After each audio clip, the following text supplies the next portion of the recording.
We're going to get into the AR-15 here in a minute. You can kind of explain what the needs are today. But let's talk about the qualifications that the officers go through and why it's so important that they have this training and qualifications on a semi-annual basis. You know, it's funny, when you first introduced us in the show, you had brought up that, you know, the initial training that you received was through the police academy. And I would have to say that, you know, when I started, you know, almost 18 years ago, it really wasn't far from that. Really? We'd have our, you know, our once-a-year firearms training, and it was all very static. I think that the way that firearms training is sort of developed, we like to say that we train at the speed of life. So we try and incorporate realistic scenarios.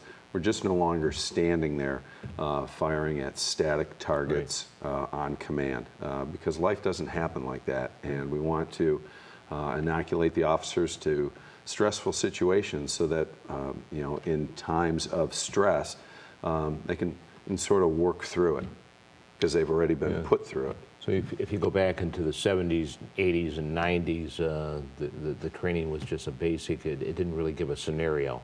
Correct. Yeah. So today, what type of scenarios do you really have out there? We go through all different types of scenarios. Probably one of the most realistic and you know, speed of life type training is what's called a box drill, and it's just that. Officers are really given no formal instruction on a scenario. They're not given a storyline, for instance, and it's an actual box that's placed over the officer's head, and then you know, it's removed, and what is in front of the officer unfolding immediately, he has to respond to, and has to respond to it appropriately. And then what we then do is we break down their actions. We advise them of other alternatives that they could have done, or if they've done, you know, their actions were excellent, then we'll tell them that and say that, you know, great job, way to keep working at it. And I think one of the biggest things that we're doing now is we're keeping the officers up to speed, because anytime that you have an ability to coach yourself on your mistakes, that, you know, you're the first person to know that you've made a mistake, then you're getting it, you know. And so that's really what we're looking for.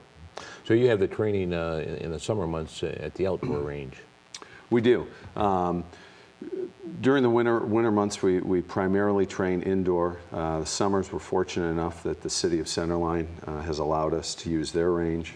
We've also have a good working relationship with the Macomb Sportsman's Club. That's a range up near Romeo, and they allow us to train there as well. So, you know, and as we had brought up earlier, it seemed when we first started that, you know, we would have our one initial training, but, you know, as Tom could attest, our training really never stops. And when we do have just a bit of downtime between our next training session, well, we're actually preparing for it by writing up the scripts and trying to make sure that we've got everything covered in our locations and all the equipment that's going to be necessary so that the guys are going to get proper training. And so it really never stops. It's year-round for us in our bureau. Okay. Before we take a break, Sarge, maybe you could talk about, you know, just the type of training that we do, that we send people to outside of the department. I mean, there's all sorts of training throughout the state that officers will put in for. You want to, you know, just for our viewing public, kind of just outlines some of the training that we send our officers to outside of the department? Oh, absolutely. Especially if you're in a different division, or you're in a specialized unit. For instance, our evidence technicians, they go to a lot of outside training. Oakland Community College, Macomb Community College are the two biggest ones that we use. And it's to hone their skills and to do better at their jobs. It's advanced fingerprinting techniques, even digital photographing techniques. Our canine unit, they do constant training to keep their skills up there with the dogs, and to make sure the dogs are still workable. And also the detectives will go to interrogation interviewing classes, homicide investigation classes. There really is there's a lot of outside police training that we also coordinate, and in what funds we use, there's actually funding. And we're going to get into the funding as far as through the state funding and how that mechanism works, but we're going to take a brief break and we'll be right back.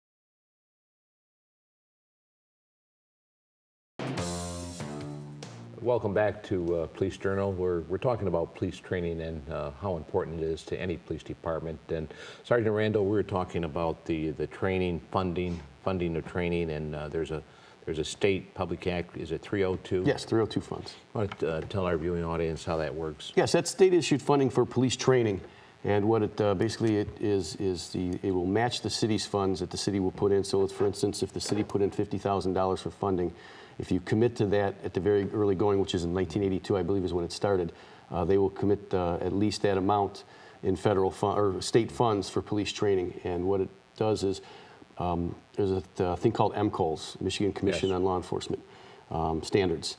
And what they do is if they approve a training course, okay, what they do is you submit a training course, usually through the college, or we've even done it through our police department. If they approve it as efficient law enforcement training, then you can use that funding to pay for those classes.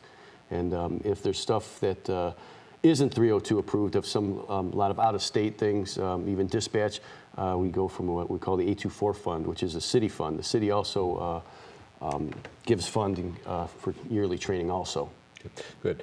So your training responsibilities as far as the division not only includes the sworn personnel, but civilians such as the 911 operators, correct? Yes, dispatchers too. And what type of training do the dispatchers receive? Dispatchers also go to outside training. It's called an ETSH fund, I believe it's called. That's also state-funded training. And it's for communication, it's for phone calls, 911 calls, dealing with the public. And we also do in-house training with the dispatchers too, because in our department, as you know, dispatchers sometimes have to conduct searches of females, because if we don't have a female officer available, we have trained our dispatchers in searching prisoners. So what we do is we give them a course in defensive tactics, and we also then give them a searching course through the training division, along with their CPR and their mandatory cultural diversity training. Very good. How about the FDOs, the field training officers training? I know that they go outside of the department for the initial training. Yes. But there's also follow-up training by your division. Oh, absolutely, yes. Yeah, we would hold meetings to go over the program and try to tweak it if we have to, take a look and make sure we're still doing things correctly.